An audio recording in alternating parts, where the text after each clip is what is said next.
El último capítulo del texto de Freire, de la pedagogía del oprimido, se trata sobre el antagonismo que hay entre la antidialogicidad y la dialogicidad. Estas dos teorías se tienen en cuenta en la acción cultural y se toman como antagónicas, ya que se dice que una sirve a la opresión y la otra sirve a la liberación. Entonces, bueno, para empezar, primero se aclara que durante este capítulo se van a reafirmar muchas de las cosas que se trataron a lo largo del libro, es decir, que van a haber varias repeticiones. Una de las reafirmaciones o repeticiones que se hace es la premisa de que los hombres son seres de praxis.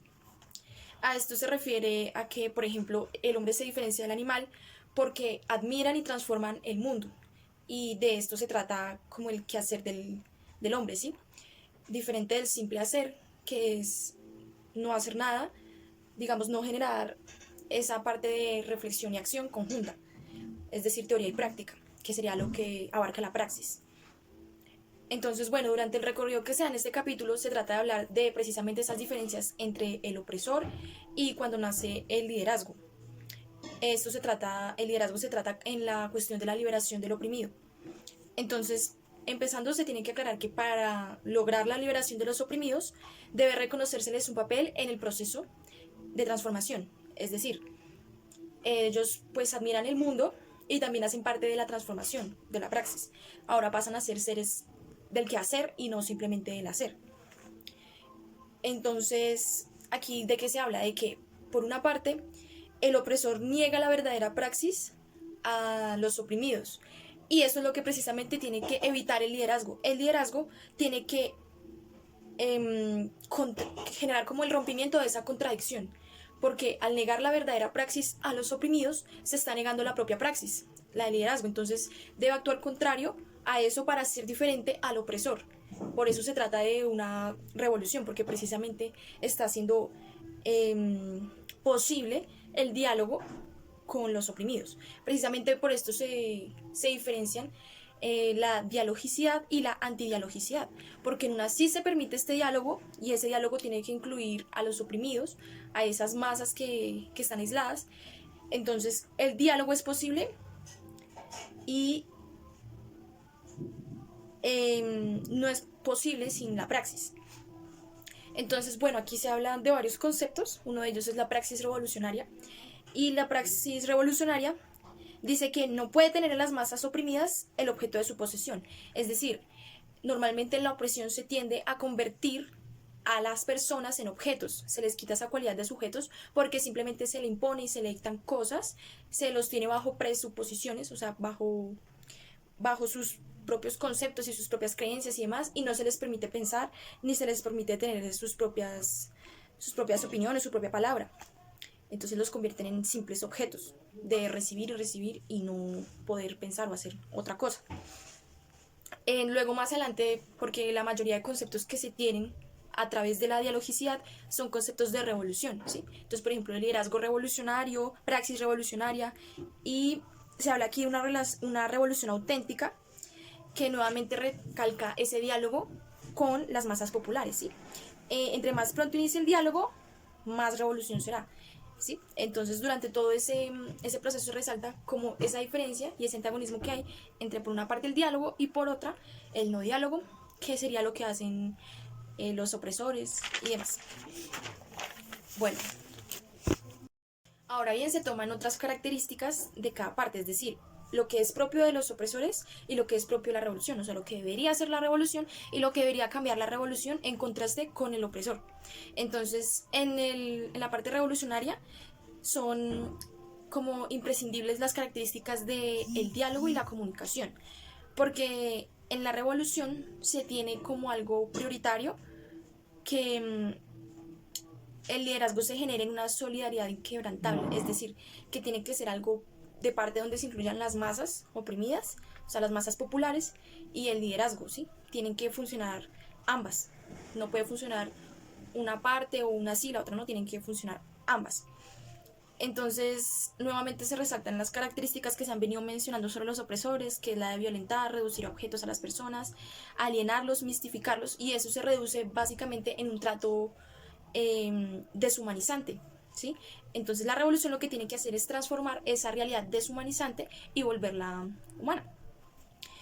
Entonces, bueno, normalmente también se pensaría que es una actitud ingenua y es como idealista lo del diálogo, ¿sí? O sea, podría pensarse.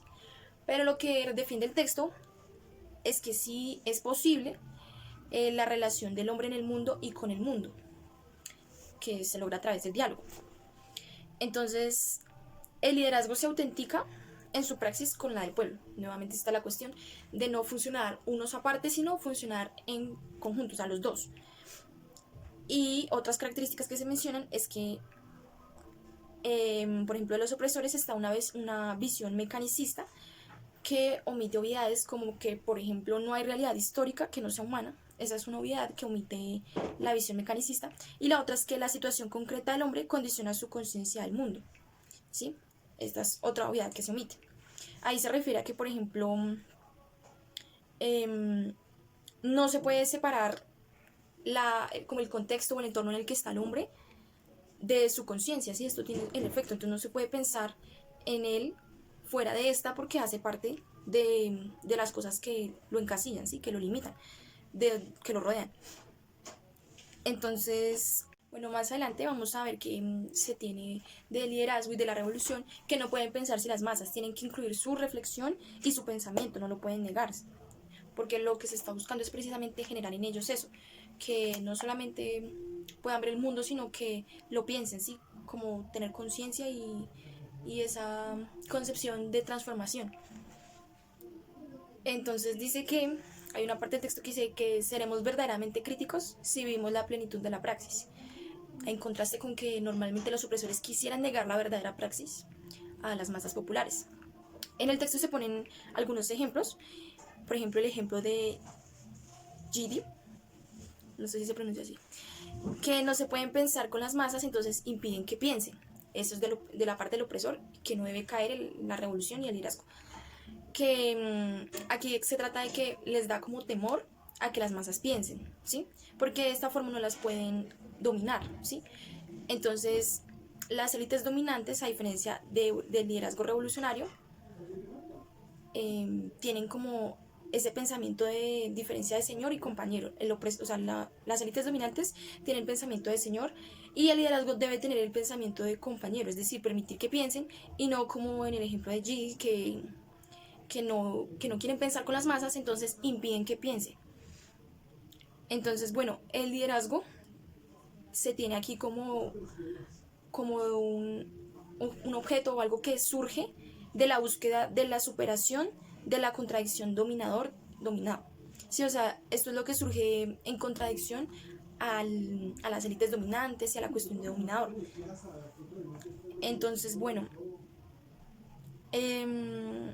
se habla nuevamente del quehacer. Entonces se dice que el opresor no es humanista y el revolucionario es humanista. Luego de esto se tiene la relación con la ciencia, y aquí es donde se habla de, por ejemplo, el mito de que solamente uno de las partes sabe y la otra es ignorante, absolutamente ignorante. Entonces, lo que debe hacer el liderazgo es problematizar estos mitos, es decir, generarle a la persona que piense, problematice la veracidad del mito de que ellos son ignorantes y los demás son los que saben todo. O sea, que no es posible que ellos sepan y que estén en total ignorancia. Eso es un mito que el liderazgo problematiza. Aquí se habla un poco más del sentido pedagógico. Entonces se habla del sentido pedagógico dialógico, que es para transformar en revolución cultural. Es decir, la revolución cultural atiende a un sentido pedagógico, porque lo va a estar acompañando durante todas las fases. Ese sentido pedagógico dialógico, que es el que va a permitir que llegue la revolución cultural, que lo que pretende es problematizar, por ejemplo, los mitos, permitirles pensar a las masas. Por eso está también la relación de lo pedagógico, precisamente porque va a cambiar un poco esa concepción de solo recibir las cuestiones de otro que es el dominante, quedarse con eso y pensar que se está en una absoluta ignorancia y que lo cierto es lo que dicen las élites. Hay una afirmación que dice que si no es posible dialogar con las masas antes de acceder al poder, no será posible precisamente acceder al poder porque falta la experiencia del poder. Es decir, no se va a dialogar con las masas, por ende no va a haber como una experiencia de qué es el poder para poder acceder a él. O sea que para la revolución es imprescindible el diálogo antes de subir al poder. Que digamos los opresores o los dominantes no pensarían que sea necesario. En el texto, luego de la pequeña introducción que se ve iniciando el capítulo, se van a dar ciertos tipos de características de, por una parte, la teoría antidialógica y por otro la dialógica.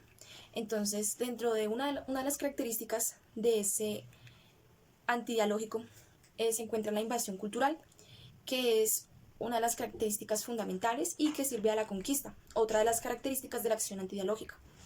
Entonces, bueno, la invasión cultural se trata de, bueno, aquí se transforman un poco los personajes, digamos, los nombres que se le dan, porque siempre se tiene como uno que es el yugo y el otro es el subyugado, por así decirlo. Entonces, en esta ocasión es invasores e invadidos. Entonces, están las características de los invasores, son sujetos, autores, actores que violentan la cultura de los invadidos. Los invadidos son como un objeto y tienen la ilusión de actuar, pero realmente no lo hacen.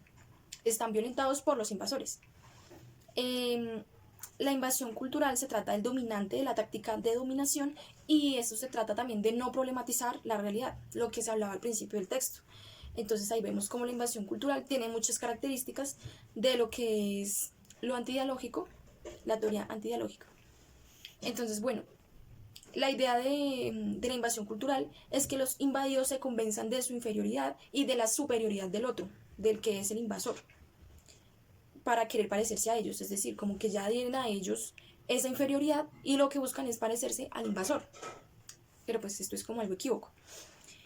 La diferencia es que la intención, o sea, lo que se busca es que el oprimido rompa con esa adherencia que tiene al tu opresor para poder dejar de pensar que es inferior a él y que debe parecerse a él. Entonces, para la invasión cultural, la acción antidialógica de la que se habla como antagónica de la dialógica es un instrumento, ¿sí? Es como además de un instrumento, es una modalidad que les va a funcionar precisamente para poder invadir, para poder generarle esa adherencia a los invadidos. En las escuelas, o sea, ya teniéndolo más en el sentido educativo, se toman aquí en esta parte de la invasión cultural como formadoras de futuros invasores, ¿sí? Se tiene que en las escuelas y los formadores de profesionales hay un clima de opresión, porque lo que se busca aquí es precisamente que nuevamente los sujetos solamente reciban el conocimiento del que cree que lo sabe todo, cree que lo tiene todo y que los demás solo reciben, pero están en ignorancia completa, que serían los profesionales, ¿sí? Por ejemplo, los que educan o realizan esta acción pedagógica antidialógica. Se habla de dos conceptos que son característicos de esta pedagogía o de este proceder de los profesionales y de los que enseñan, que es la necrofilia y la biofilia. Esto se trata de no solamente con los profesionales, sino también en la generación en hogares. Es decir, se trata de, por ejemplo, padres e hijos. Y en otro ejemplo, los profesionales en la escuela, ¿sí? Entonces, tanto en la escuela como en el hogar se practica estos conceptos de necrofilia y biofilia, donde se vuelven a oprimir a la masa popular o al invadido. Y entonces ahí es donde se habla de una técnica, como no técnica, sino como mecanismos para racionalizar el miedo a la libertad, el miedo a la libertad que tienen precisamente los invasores, los dominantes, de que las masas o los oprimidos piensen. Entonces eso se tiene a través de mecanismos de evasión, es decir, evasión de, por ejemplo, descubrir sus mitos y renunciar a ellos, porque descubrir sus mitos y renunciar a ellos es un acto violento hacia ellos mismos, hacia los opresores. Por eso se evade. Ahí se pone como una especie de ejemplo donde se preguntaban a algunas personas de unos barrios pobres de Nueva York, unas calles con basura, y ellos afirmaban que eran de otra parte, ¿sí? Porque de cierta forma admitir que era del territorio donde ellos estaban hería un poco como su forma de estar bien, ¿sí? Hería un poco ese presupuesto que tienen de ellos estar bien, que ha sido impuesto por los dominadores. Entonces ellos, por actuar de forma impuesta por los dominadores y los invasores, adhieren nuevamente a ese pensamiento y por eso tienden a negar cosas como esta, que en su calle había basura, y lo asocian con una ciudad de África u otra parte porque hiere de cierta forma lo que son, ¿sí? Que se supone que es algo bueno de que les han puesto los dominadores. Aquí nuevamente se va a hablar de los profesionales, que dice que es un problema que debe enfrentar la revolución, por lo que decíamos antes de los profesionales que son futuros formadores de opresión. Entonces dice que los profesionales deberían ser recuperados por la revolución, por el nuevo poder que se crea de la revolución. Esto va de la mano con la acción cultural dialógica. Entonces, culturalmente se rehace la sociedad a través de la revolución.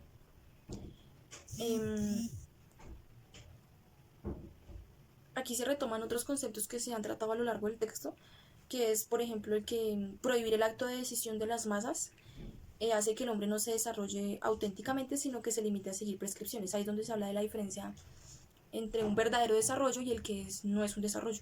Entonces, no es un desarrollo si la persona está haciendo para otras personas y no para sí misma. Es desarrollo cuando es el ser para sí. Hablando del liderazgo, nuevamente es como una repetición y repetición de lo que se dice a lo largo del texto. Afirmaciones como el liderazgo revolucionario necesita de la adhesión de las masas populares para llevar a cabo la revolución. Nuevamente se ve el hecho de que no se puede obviar ni se puede obviar el diálogo. Que por ejemplo no son suficientes las medidas reformistas, pues las masas populares necesitan descubrirse en el liderazgo emergente y en las masas, es decir, las masas populares se descubren en el liderazgo emergente y el liderazgo se descubre en las masas. Esto es, digamos, esta unión entre las masas y la revolución y el liderazgo son una contradicción a las élites dominadoras. Por eso se hablaba al principio de un antagonismo, del antagonismo de esta parte dialógica y antidialógica. En el texto se ve un ejemplo de la revolución de Fidel Castro y el Che Guevara, donde decía que pues efectivamente se había logrado porque habían logrado la adhesión de las masas a esa revolución, es decir, se había podido generar a través del diálogo esa unión entre los dos. Así es que fue posible, aunque había como ciertos momentos en los que no se estaba viendo la participación, estas son documentadas por el Che. Sin embargo, se logra en el proceso, que es un proceso lento, se dice ahí, pero que va cediendo, o sea, va ocurriendo que puedan desprenderse del pensamiento y la adhesión que tienen al opresor, al dominante, y se vayan haciendo conjuntas con el diálogo al liderazgo emergente. Entonces, bueno, nuevamente resalta algunas cosas que no puede hacer el liderazgo, como temer que por el desinterés de las masas o por el desconocimiento que tienen las masas no vaya a poder surgir como esa revolución o ese cambio y transformación que se quiere. Entonces ahí recae otra vez, el liderazgo no puede caer en desconfianza de las masas ni en pensar o ejercer una praxis solamente de ellos, sino que debe ser con las masas, con